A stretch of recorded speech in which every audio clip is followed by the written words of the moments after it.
aja yuk. Yuk, yuk 1, 2, 3. Assalamualaikum warahmatullahi wabarakatuh. Waalaikumsalam warahmatullahi Perkenalkan, wabarakatuh.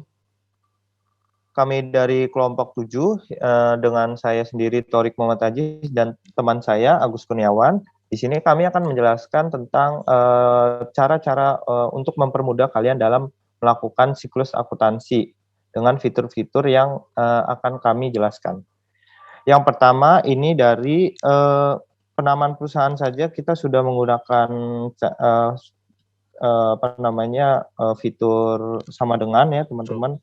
Dan di sini untuk mempermudah ya teman-teman di data perusahaan, kalian tinggal di data perusahaan.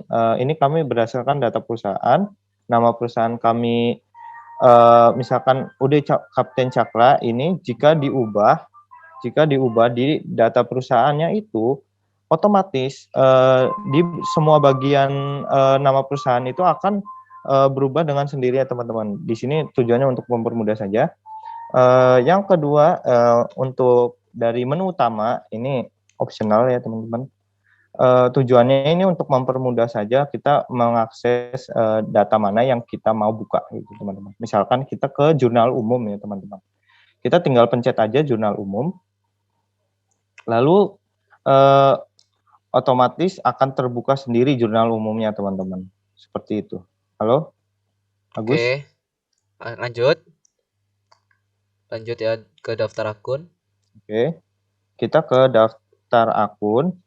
Daftar akun ini kita masih manual saja ya teman-teman, karena ya emang ini adalah paling dasar ya, paling awal dalam membuat siklus akuntansi. Jadi belum ada rumus-rumus yang akan keluar gitu teman-teman. Yang ketiga ada daftar customer atau daftar supplier. Ini sifatnya opsional saja. Tujuan untuk membuat ini untuk mengetahui utang dan piutang pada periode sebelumnya yang kita buat terhadap customer atau supplier kita gitu teman-teman. Nah, jadi Kita di kan sini pasti punya lah. Nih bisa nah, dijelaskan oleh nah Agus.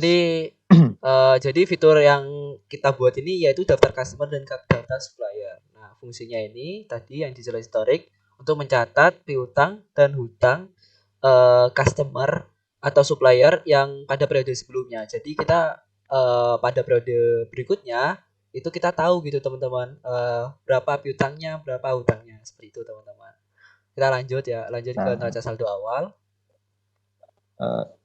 neraca saldo awal ini mudah ya teman-teman. Kita tinggal untuk nomor akunnya kita masih manual. Ini sebenarnya tinggal copy aja teman-teman untuk nomor akun dari daftar akun karena sama mudah. Dan untuk nama akunnya sendiri kita menggunakan rumus VLOOKUP ya teman-teman. Kita pakai Di fitur sini VLOOKUP. VLOOKUP ini sangat mempermudah karena kita tinggal menulis nomor akunnya di sebelah itu. Nah, otomatis jika kita pakai VLOOKUP itu akan langsung keluar nama akun yang sesuai dengan nomor akunnya tersebut teman-teman. Nah, tujuannya memakai VLOOKUP seperti itu untuk mempermudah. Oke, lanjut teman-teman. Bisa ke selanjutnya. Oke, lanjut. Ke bukti transaksi. Nah, ini bukti transaksi sifatnya opsional ya teman-teman. Ini sebenarnya untuk menjadi bukti transaksi saja terhadap transaksi yang kita lakukan gitu teman-teman, supaya untuk mempermudah kita dalam melakukan pencatatan. Tujuannya itu sih teman-teman. Lanjut. Tapi ini opsional kok. Selanjutnya ada jurnal umum. Nah, jurnal umum ini sama seperti neraca saldo tadi ya teman-teman. Cuma bedanya dalam ref atau nomor akunnya itu kita untuk mempermudah kita menggunakan data validation ya teman-teman. Tujuannya memakai itu supaya jika kita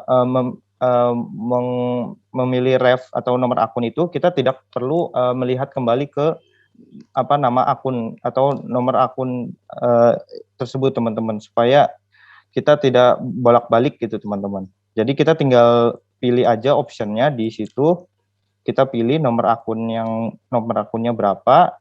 Nah, otomatis itu akan menjadi yang yang kita inginkan gitu teman-teman. Nah, untuk nama akunnya sendiri sama seperti neraca saldo tadi, kita menggunakan VLOOKUP. Nah, jika kita sudah pakai VLOOKUP ini, kita tinggal menuliskan ref atau nomor akun saja, otomatis nama akun akan menyesuaikan dengan ref atau nomor akunnya itu dengan nomor akunnya tersebut yang tadi saya jelaskan di neraca saldo tersebut. Sama sih teman-teman, ini rumusnya. Cuma beda di data validation saja. Selanjutnya. Baik, selanjutnya saya akan menjelaskan mengenai buku besar. Nah, di buku besar ini, di nama akun, kita itu pakai VLOOKUP teman-teman. Kita merujuk pada nomor kode akun atau nomor akun. Nah, kode akunnya ini kita pakai data validation.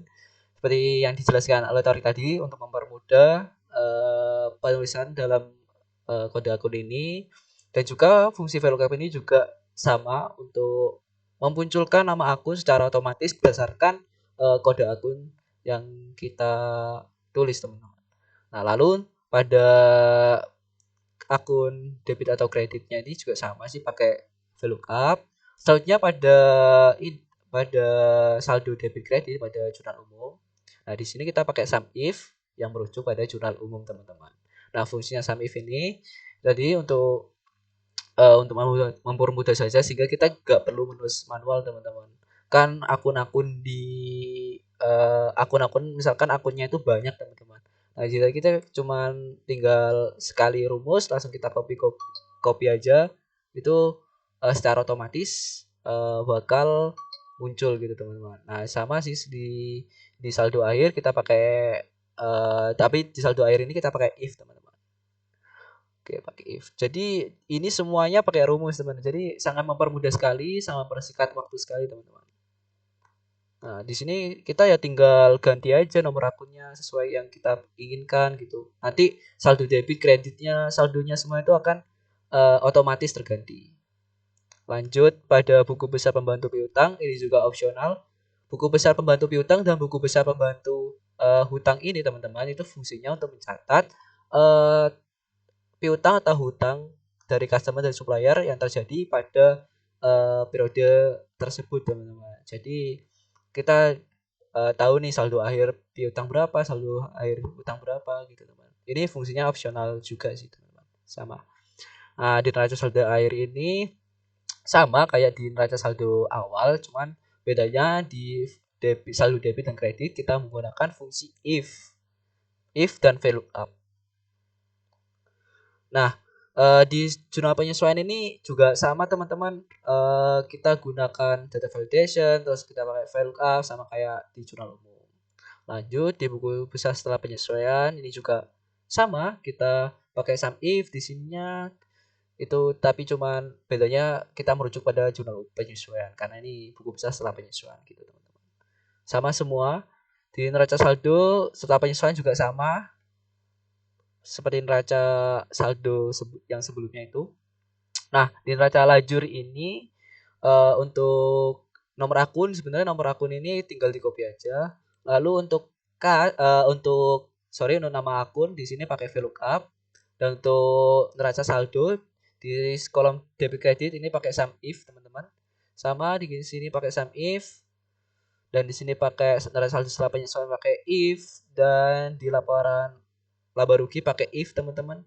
Nah, keunggulan dari fitur di neraca lajur ini kita semuanya pakai rumus teman-teman.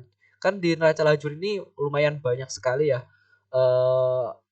Kalau misalkan kita secara manual kan bahkan akan memakan waktu yang lama gitu teman-teman. Jadi kita itu kalau pakai rumus itu lebih efisien gitu. Sampai labanya di sini itu pakai rumus teman-teman. Jadi ya otomatis nanti keganti misalkan rugi ya nanti di sini akan tulisan rugi, nanti laba ya laba gitu. Di laporan rugi, laba rugi akan dijelaskan oleh Torik. Torik. Oke, di laba rugi ini sama ya teman-teman, rumusnya hampir semuanya sama sih teman-teman. Untuk refnya sendiri kita masih menggunakan data validation. Di sini ya sama, tujuannya untuk mempermudah. Jika kita ingin memilih nomor akun yang mana, kita akan gampang gitu, tidak perlu membuka kembali ke daftar akun atau sebagainya gitu teman-teman. Nah untuk nama akunnya sendiri sama menggunakan VLOOKUP dan VLOOKUP saja, mohon maaf. Nah untuk nominalnya sendiri, untuk saldonya sendiri kita menggunakan VLOOKUP saja, sama. Untuk jadi ini, semuanya itu pakai rumus di sini. Ini sampai labanya pakai if, ya kan? Labanya pakai if dan juga di sini pakai if juga teman-teman. Jadi secara semuanya itu pakai rumus, lebih cepat. Ya, jadi mempermudah ya teman. Nah untuk perubahan model di sini kita manual saja sih teman-teman, pakai rumus sama dengan. Oke, kita lanjut. Di neraca ini kita itu pakai VLOOKUP. Kalau untuk nama akunnya sama sih teman, kalau nama akun. Nah untuk nominal di sini kita pakai if dan pakai sum if di sini. Nah intinya di sini tuh kita pakai rumus semua teman-teman. Itu sih fitur yang lebih fitur keunggulan kita gitu. Nah di sini kita juga sama sih, jurnal penutup sama kayak jurnal umum. Lanjut aja, di buku besar juga sama, di neraca saldo juga sama, pembalik juga sama teman-teman, kayak jurnal umum, jurnal penyesuaian, jurnal penutup sama. Di buku besar juga sama teman-teman, rumus-rumusnya, fitur-fitur yang kita buat di neraca saldo setelah pembalik juga sama. Nah kesimpulannya pada fitur-fitur yang kita buat itu 90%-nya itu menggunakan rumus semua teman-teman, mulai dari data perusahaan hingga jurnal, hingga neraca saldo setelah pembalik itu kita menggunakan 90% itu rumus semua. Jadi lebih efisien dan lebih cepat teman-teman. Jadi seperti itu. Baik, semoga apa yang kita dapatkan ini bisa bermanfaat bagi teman-teman, dan saya dan Torik mohon maaf jika ada kesalahan kata. Kurang lebihnya mohon maaf. Wassalamualaikum warahmatullahi wabarakatuh.